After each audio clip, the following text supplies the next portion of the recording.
منا يا احلى منونة في الدنيا.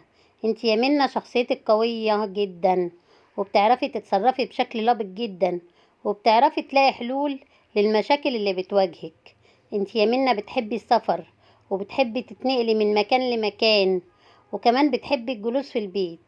انت يا منا شخصية مرحة جدا ونشيطة، وبتحبي الحياة، وعندك نشاط وحيوية بطريقة مش معقولة. انت يا منا ذكية جدا في جميع تصرفاتك، ودايما بتبقي من المتفوقين في الدراسة وفي كل حاجة.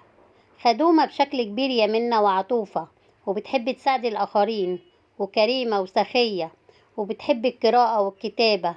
منا زوجة مخلصة جدا ومطيعة وطيبة، وربة منزل ناجحة جدا، وأم بتعشق أطفالها، وبتغمرهم بحنانها، وبتغمرهم برعايتها.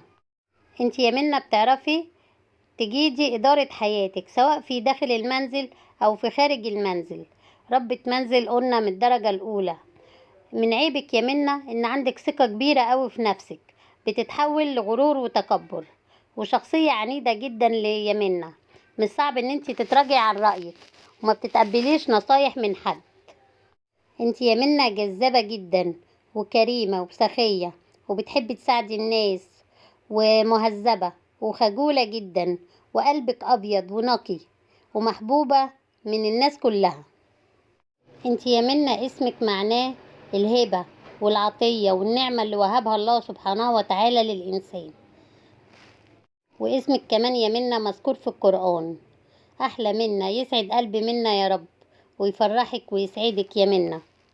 لو انت اسمك منا، اعملي لايك واشتركي في القناة، واكتبي في التعليقات ايه الصفات اللي موجودة فيكي من اللي انا قلتها.